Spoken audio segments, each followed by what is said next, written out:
Hello friends and greetings for the day. Welcome back to another tutorial on ISTQB Advanced Level Test Analyst Certification. We are in chapter 3 talking about test analysis and test design and starting with next segment, that is 3.2 behavior based test technique. And as a part of that, in today's session we will be picking up the first technique, which is referred as CRUD testing, and understanding what kind of CRUD operations can we conduct and what exactly is the significance of that when it comes to a testing technique.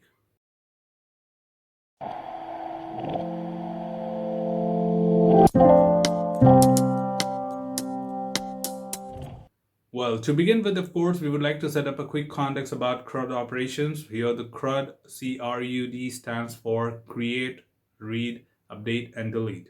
And as a part of the CRUD operations, you know that there are several interactions which happen in the system. You may have a database, you may have an API interaction, and these operations becomes very crucial to be a part of it.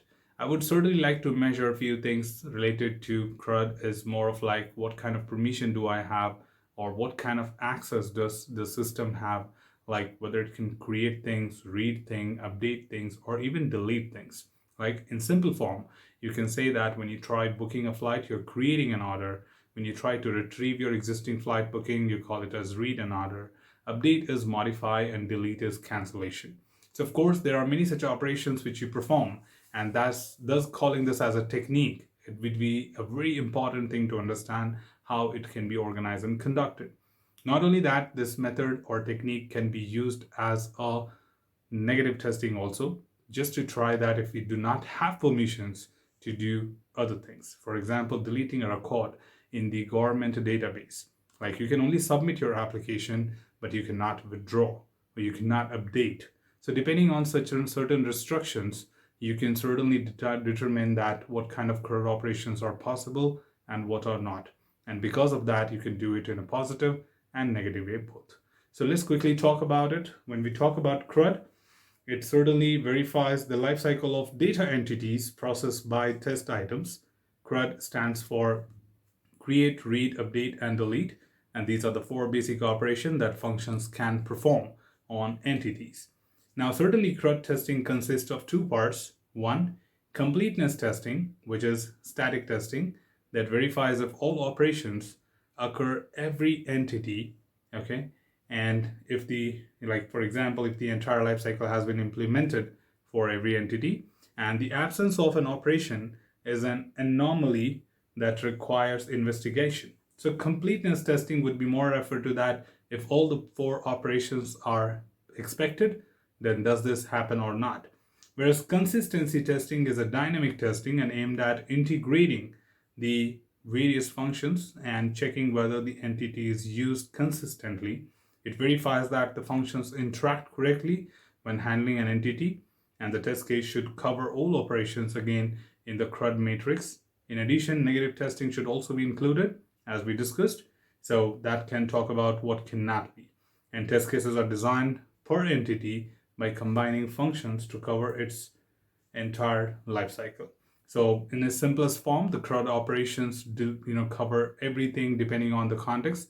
And of course, if in case your SOW says or your requirement says that it is not something which is supposed to be done, depending on maybe the user persona or the access what you have, you may have limited permissions to do that. So you can even do the negative testing with help of this.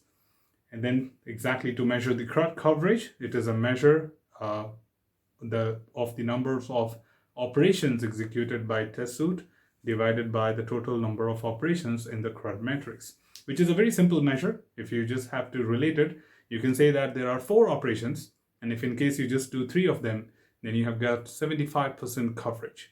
Okay, but if in case you perform all 4 of them, you have got 100% coverage. So CRUD is basically a technique, but depends on how many of them did you try.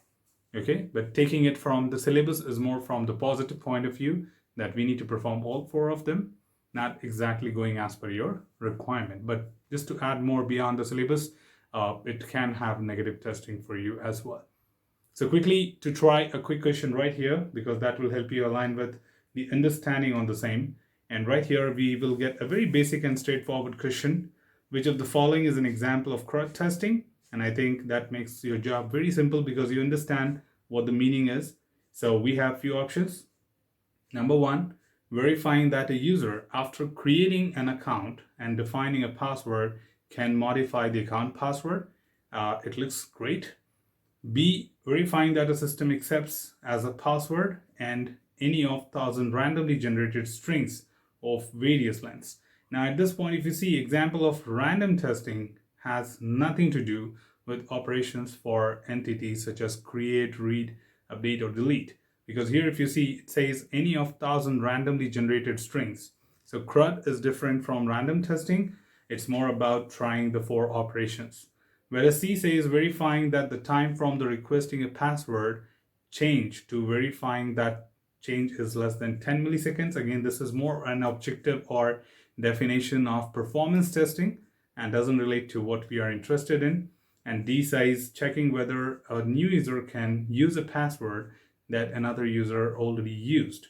And again, this has nothing to do with the operation for entities like CRUD. And in that context, I'm sure you know what the right answer is.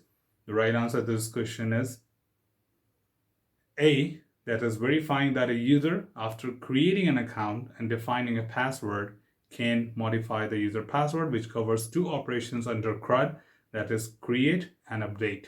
And that basically makes our understanding very clear about it, that what exactly is expected from this particular topic in the examination as well. So that's all from this particular tutorial, team. Should you have anything else, feel free to comment below. I'm always there to address your queries and answer them well. Till then, keep learning, keep exploring, keep understanding the context. Thanks for watching the video, team, and happy learning.